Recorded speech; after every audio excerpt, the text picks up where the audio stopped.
大風嗰陣拍360片，把聲收得好差。其實 One X2 嘅收音功能已經比佢前幾代進步咗。今日我會教大家7個改善 Insta360 One X2 大風嗰時收音嘅方法。劇透一下先，我仲揾到一支非常適合我嘅藍牙收音咪，唔使打開相機嘅充電蓋，部機依然仲防水添。好，我哋而家去片。第一，避免大風嗰陣 roll 機，聽落好似廢話咁，但係聽埋我講先。我哋了解下 One X2 嘅內置收音係乜嘢玩法先。One X2 其實有4支咪，對比起 One R 得2支，佢可以更加好收到360度環迴立體聲。好似我而家就係一邊圍住部相機行，一邊拍緊片嘅。大部分情況都收得好清，仲可以收埋360度環境聲添，好似頭先啲雀仔咁。呢個就係預設嘅360度指向收音模式。但同樣因為有4個咪，大風嘅日子就瀨嘢啦，因為四周圍啲風聲都會錄晒入條片，有幾嚴重？我哋聽下。就用相機嗰個360度指向收音功能嘅，咁我估計咧呢個係收到最多風聲嘅，所以可以嘅話，等啲風過咗先 roll 機啦。但有個方法可以喺超大風嘅情況都錄到你講啲乜嘢嘅。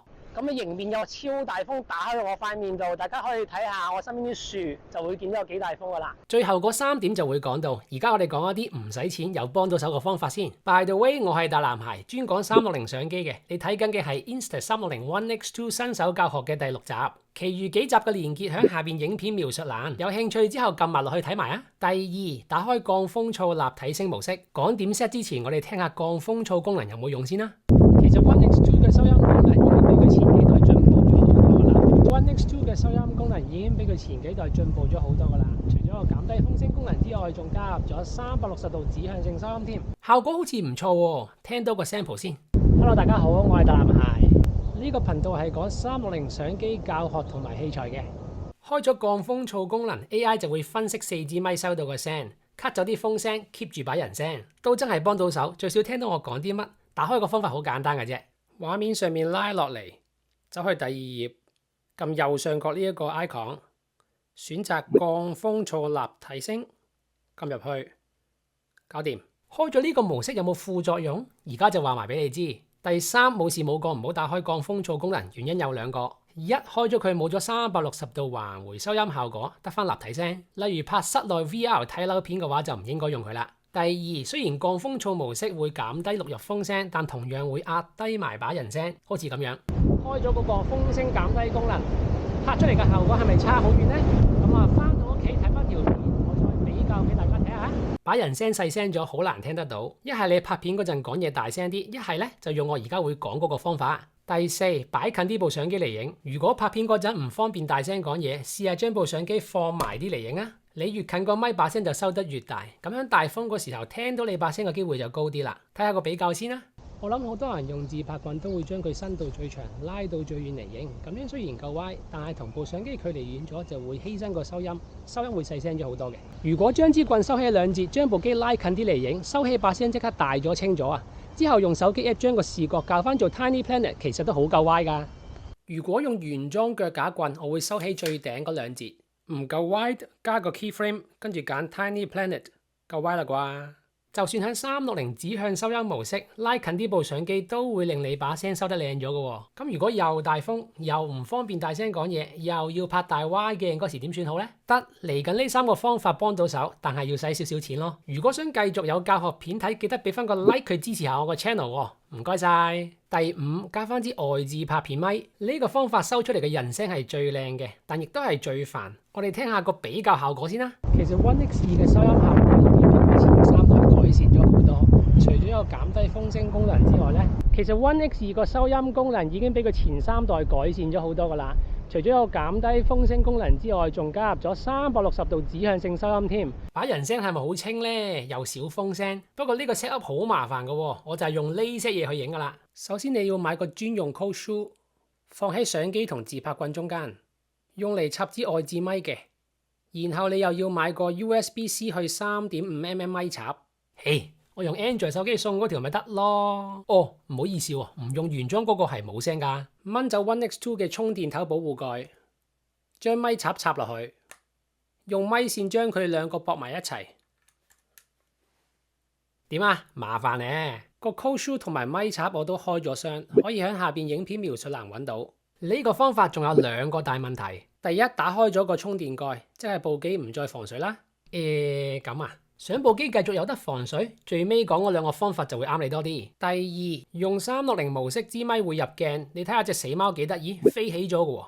但心水清嘅觀眾可能會知道，原廠啱啱出咗個俾 Rode Wireless Go 無線咪用嘅 Cold Shoe，可以解決360模式入鏡嘅問題。俾1500蚊買支咪，俾多3嚿水買2個插，搞咁大壇嘢出嚟，仲要閹割埋 One X2 嘅防水功能，我就覺得唔係好划算啦。你呢？我有 AirPods 喎，用佢收音得唔得啊？我哋而家嚟睇下。第6，用 Apple AirPods 當收音咪。Insta360 One X2 係支持 AirPods 1代、2代同埋 AirPods Pro 去收音嘅。佢哋掛喺你對耳上邊夠近啦啩？我哋聽下用 AirPods Pro 收音嘅效果啊！佢內置嗰個收音效果真係唔錯嘅喎。而家就係用緊360度指向性收音嘅效果。風和日麗嘅日子，又走去用對 AirPods Pro 去收音喎，咁會唔會令到收音嘅質素差啲呢？會唔會比佢內置收音咪更差呢？而家大家就聽緊啦。我個人認為音質比內置咪差啲啲，把人聲有啲隔膜，怪怪地啊。但會唔會減到風聲呢？我哋睇片比較下。其實 One X2 嘅收音功能已經比佢前幾代進步咗好多啦。其實 One X2 嘅收音功能已經比佢前幾代改善咗好多噶啦。咁啊，除咗有減低風聲功能之外，仲加入咗360度指向性收音添。不過喺大風嘅日子，好似今日咁就未必夠啦。係有幫助嘅，可惜有風嗰時把人聲時大時細，唔得穩定，用嚟拍旅行片就未必夠用啦。想用同一對 AirPod 分開俾2個人戴，同時收音嘅朋友可能就要失望啦。我暫時試到兩邊嘅咪係唔可以同時收音嘅。我之後會拍翻個詳細啲嘅 One X2 AirPods 教學，想睇嘅話就記得訂閱我個 channel 啦。個人認為呢個方法適合手上已經有 AirPods 嘅人，冇嘅話，我覺得嚟緊我講嗰支咪效果仲會好啲添。第7，用其他藍牙咪去收音。係啊，你冇聽錯啊。雖然官方冇講，但 One X2 係可以連接其他藍牙咪去收音嘅。我就揾到 Sabine-Tech 呢支 Smart Mic Silver 係夾到部 One X2 嘅。佢係藍牙咪嚟嘅，得咁細支嘅啫。我哋聽下用佢收嘅聲係點先。前似豬咯，世紀裏面會見到速龍喺兩邊跑過嘅地方。夠原生態啦啩喺度。我呃你啦。咁有成有機，成條飛起咁飄過隔離度。啲聲絕對靚過對 AirPods， 但係比內置咪仲係差啲。但抗風聲又點咧？就用相機內置咪嗰個360度指。而家我用緊支 Sabine-Tech 嘅外置咪，加埋個 Dead Cat。咁啊迎面有超大風打喺我塊面度，大家可以睇下我身邊啲樹，就會見到有幾大風噶啦。其實 One X2 嘅收音功能已經比佢前幾代改善咗好多噶啦。除咗有防風功能之外咧，佢仲加入咗360度指向性收音添。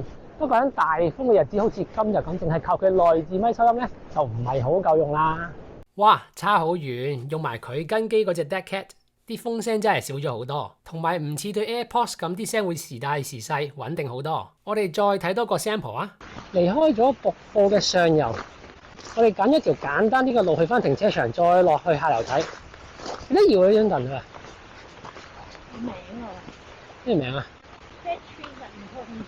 用呢支 Sabine-Tech 嘅藍牙咪收把人聲，一定冇用支拍片咪咁靚嘅。啲聲咧係有少少拆嘅，但佢係最適合我嘅無線收音方法。原因咧就有4個。第一，唔使駁任何嘢，用藍牙連線就可以錄，唔用嗰陣熄咗佢就得。第二，唔使打開機身任何個蓋，部 One X2 依然防水。第三，音質 OK， 佢唔係最靚，但我接受到，因為 One X2 唔似普通無反機咁有得校收音大細聲。用呢支咪預設會收到好大聲，所以唔好夾喺呢度，將佢放喺衫底近腰嘅位置就啱啱好啦。仲可以隱形，順便防埋風添。第四，一物二用，佢原本係設計俾手機用嘅，用埋佢個手機 app 可以當手機無線咪用，完全唔使駁任何嘢，而且啲聲仲靚過連接 One X2 好多添。呢支咪同埋頭先講過嘅配件產品連結到喺下邊影片描述欄度，有興趣嘅話可以去睇睇。連接 One X2 個方法好簡單嘅啫，拉落嚟打開設定，去第2頁，撳左上角 AirPods 嘅 icon， 打開 Sabine-Tech 支無線咪。撳13秒，之後喺度等一陣，見到啦 Smart Mic Silver， 撳落去，搞掂，連好啦。不如你又用手上嘅藍牙耳機試下連，然後留言話我哋知耳機嘅型號同埋究竟得唔得啦。睇到呢度都未撳走嘅你，多謝晒，俾埋2個 bonus tips 你啊。第一，連咗 AirPods 或者藍牙咪係會冇咗相機內置嘅降風噪功能嘅，要靠支咪嘅配件去減低風聲嘅。第二，連接咗藍牙咪，你可以用佢做埋語音控制，搖佢控制部相機開始或者停止錄影，都幾方便噶。想學埋360檔案管理，可以睇埋呢條片。我係大男孩，冇乜嘢，我出翻去影360先啊，下次見，拜拜。